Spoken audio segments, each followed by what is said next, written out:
नमस्कार बच्चों, हमारे YouTube चैनल में आप सभी का स्वागत, वंदन, अभिनंदन है। आशा करता हूं कि आप भी अपने दायित्वों के प्रति जागरूक होंगे और स्वस्थ मस्त ज़बरदस्त होंगे। जैसा कि यूपी बोर्ड में हिंदी विषय में कक्षा 12 में निबंध लिखने के लिए एक विषय आता है, प्रश्न आता है, और आज मैं आप सभी लोगों के लिए निबंध लिखने के तरीकों को या तरकीब को आप सभी को बताना चाहता हूं कि निबंध लेखन कैसे किया जाए और लिखा जाए कि यूपी बोर्ड प्रश्न पत्र के रूप में जो 9 नंबर दिया जाता है वह 9 नंबर आपको कैसे मिले। तो आज आइए बच्चों इस विषय पर, जैसे कि देखिए, पर्यावरण प्रदूषण समस्या और समाधान। यह हमेशा अक्सर देखा गया है कि यह निबंध, इस विषय पर निबंध लिखने के लिए ज्यादातर परीक्षा में आया हुआ है।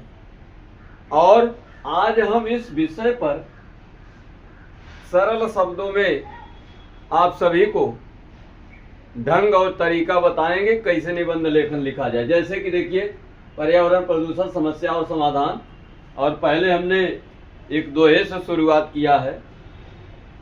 पानी पर्वत वायु वन पशु पक्षी की जान, इन्हें बचाए तो बचे धरती पर इंसान। कितना बढ़िया लय के साथ यह दोहा इस बात की तरफ इशारा करता है कि इस धरती पर मानव, पशु पक्षी इत्यादि के जीवन की सुरक्षा तभी हो सकती है जब उपरोक्त ये जो 3 शब्द दिए गए हैं, पानी, पर्वत, वायु, वन को सुरक्षित बचाया जाएगा, जल को सुरक्षित बचाया जाएगा, तभी इस धरती पर मानव सुरक्षित रह सकेगा। अब आ जाइए प्रस्तावना। प्रस्तावना शब्द प्रस्तुत शब्द से बना है।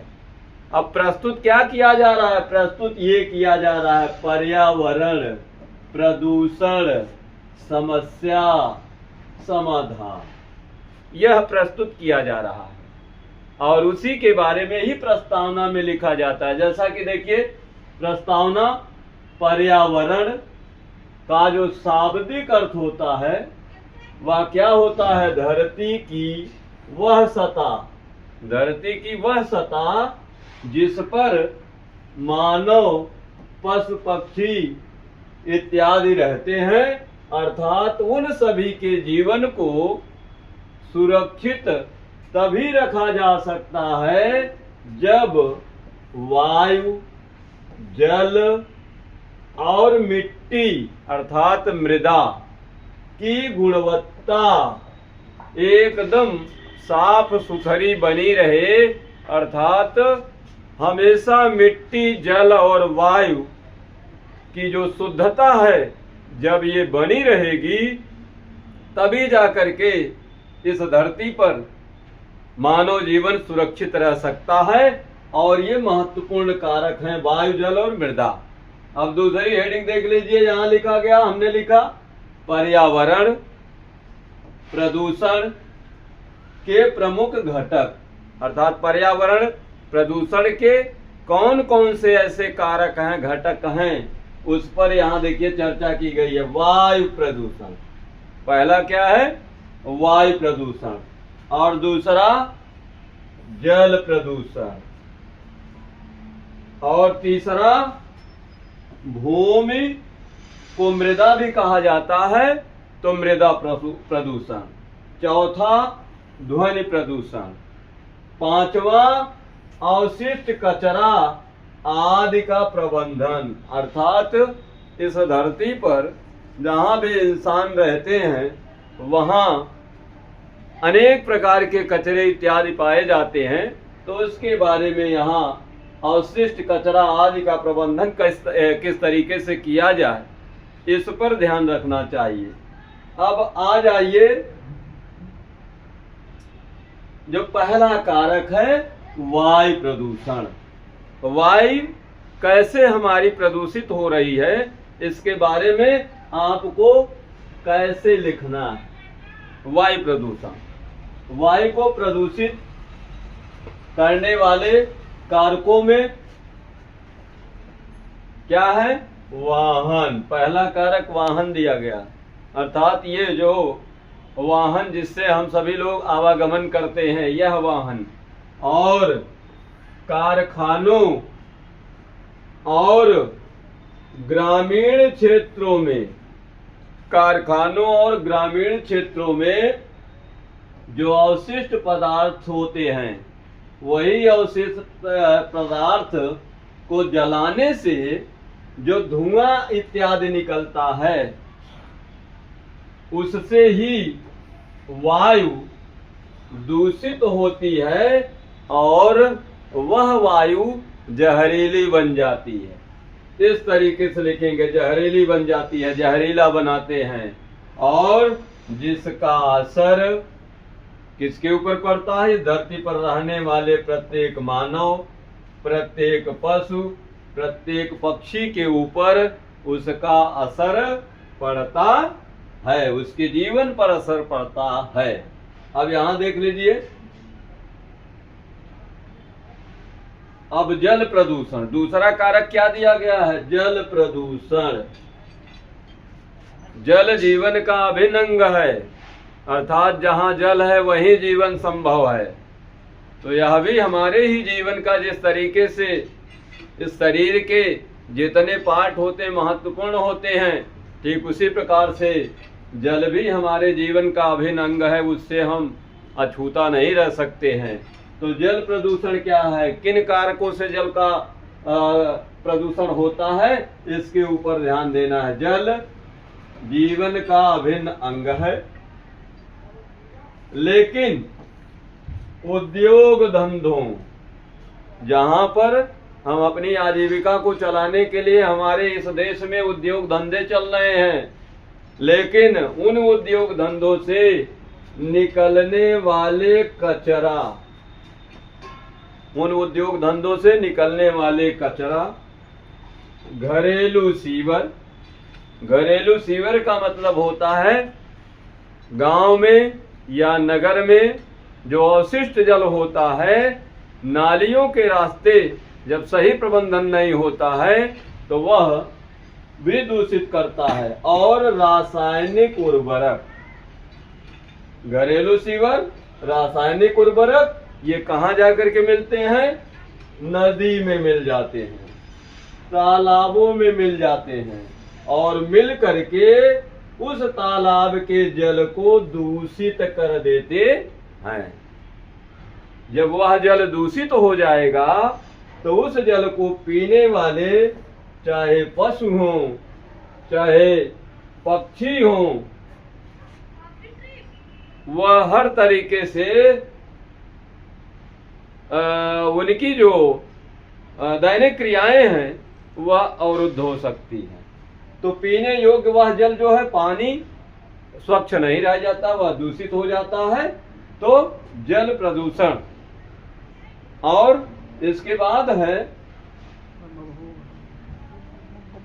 भूमि मृदा प्रदूषण। मृदा को भूमि भी कहा जाता है। तो यहाँ भूमि का हमारे जीवन से क्या संबंध है? क्योंकि भूमि यदि नहीं रहेगी तो हमारे शरीर को ऊर्जा अन्न से मिलती है, तो अन्न का उत्पादन कहाँ से हो पाएगा? इसलिए उस भूमि में अन्न उत्पादित किया जाता है, इसलिए भूमि का भी स्वस्थ होना आवश्यक है। जैसा कि लिखा गया, देखो, फसलों की आत्मा मिट्टी होती है। फसलों की जो आत्मा है वह मिट्टी होती है। यदि मिट्टी दूषित होगी तो फसल भी दूषित होगी और अन्न का उत्पादन उतना बढ़िया नहीं हो पाएगा।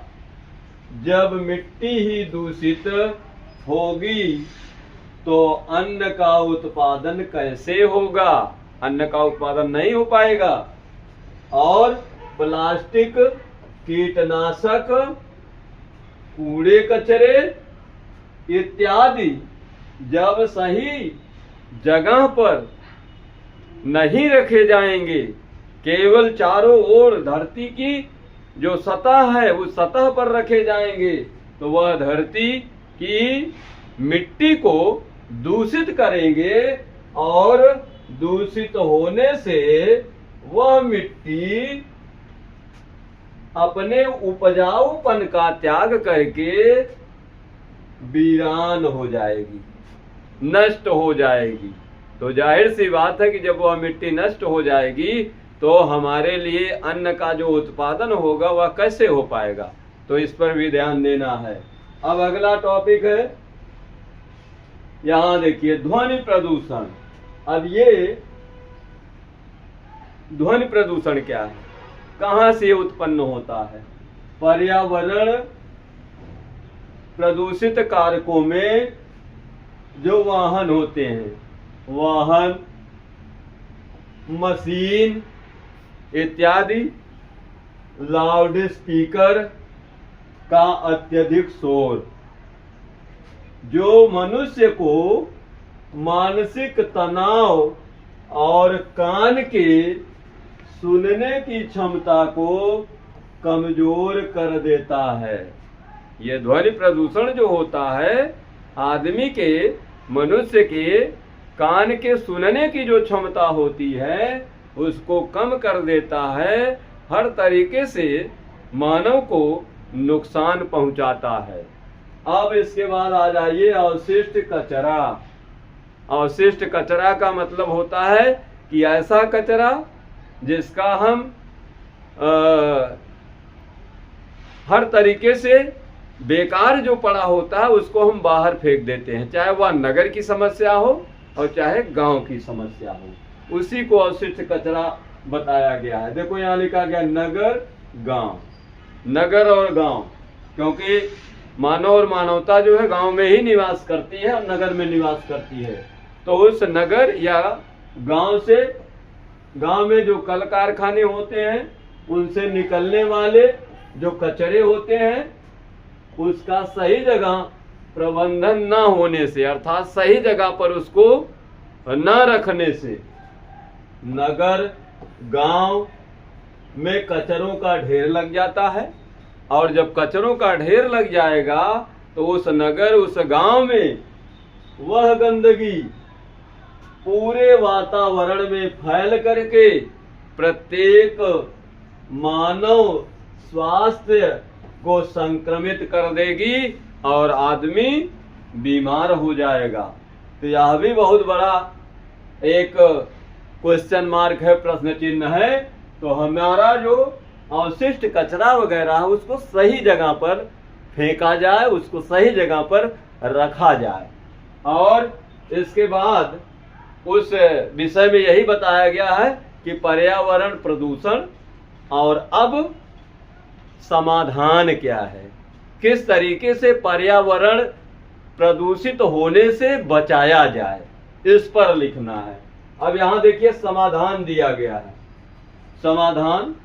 समाधान में कुल 6 कारक बताए गए हैं। क्या कारक बताए गए हैं? 6 कारक में देख लीजिए। पहला कारक क्या है? समाधान किस तरीके से पर्यावरण प्रदूषण को बचाया जा सकता है प्रदूषित होने से?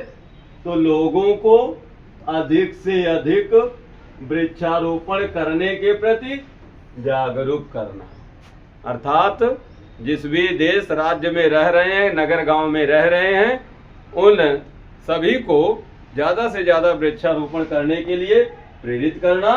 और दूसरा कारक है प्लास्टिक के उपयोग को कम करने की सीख देना, अर्थात जो प्लास्टिक की जो पॉलीथीन वगैरह आम आदमी उपयोग में लाता है और उस पर जो है उसको कम करना है, इस तरीके की सीख बुद्धिजीवी वर्गों को देना है। और तीसरा है किसानों को जैविक खेती करने के प्रति जागरूक करना है। क्योंकि आजकल का जो किसान है वह रासायनिक खेती कर रहा है, रसायन उर्वरक का उपयोग कर रहा है और उसी तरीके का कीटनाशक का उपयोग कर रहा है। तो किसानों को जैविक खेती करने के प्रति जागरूक करना है। और चौथा देखिए, सार्वजनिक परिवहन। सार्वजनिक परिवहन का मतलब जो संसाधन सरकार के द्वारा चलाए जा रहे हैं, बनाए गए हैं, उन संसाधनों का उपयोग करके हम आवागमन इधर उधर कर सकते हैं और अपने पास ज्यादा से ज्यादा साधन न रखे जाएं, उस पर विचार करने की आवश्यकता है। और यहाँ देखिए 5वां जो दिया गया है, नवीकरणीय ऊर्जा। नवीकरणीय ऊर्जा के अंतर्गत क्या आता है? सौर, पवन और को अपनाने के लिए तैयार करना। अर्थात प्रत्येक मनुष्य को सौर ऊर्जा और पवन ऊर्जा जैसे कारकों का उपयोग करने की सीख देनी चाहिए। और इसके बाद जो छठा कारक है, नगर या गांव के लोगों को कचरे आदि सही जगह पर, नगर में हो चाहे गांव में हो, उस नगर या गांव में रहने वाले लोगों को जो कचरा इत्यादि उनके घर से निकल रहा है उसको सही जगह पर रखे जाएं, ताकि सही जगह पर रखने के बाद सफाई कर्मी आएंगे और सीधी सी बात है कि सफाई कर्मी उसको उस जगह पर रखेंगे जहां उसकी जरूरत है। तो इस तरीके से उन गांव के और उस नगर के लोगों को जागरूक करना पड़ेगा और इसके लिए प्रेरित करना पड़ेगा। और उपरोक्त इस प्रकार के उपायों को अपनाकर हम सभी मानव जीवन के अभिन्न कारकों जैसे वायु, जल एवं मृदा को सुरक्षित रख सकते हैं, तभी हमारा तभी जीवन जो है वह सुरक्षित रह सकता है। आई होप हमारे द्वारा दी गई जानकारी से आप संतुष्ट हो गए होंगे, समझ गए होंगे। और इस तरीके से यदि आप निबंध लेखन का कार्य करते हैं तो आपको श्योर जो यूपी बोर्ड परीक्षा के द्वारा कक्षा 12 में इस प्रकार के निबंध जैसे प्रश्न आएंगे तो आप उसको अच्छे तरीके से लिख करके 9 नंबर प्राप्त कर सकते हैं। यदि आप हमारे द्वारा दी गई जानकारी से संतुष्ट हैं तो हमारे इस चैनल को लाइक करें, सब्सक्राइब करें और फॉलो अवश्य करें। और इसी के साथ हम अपनी वाणी को विराम देते हैं। जय हिंद, जय भारत।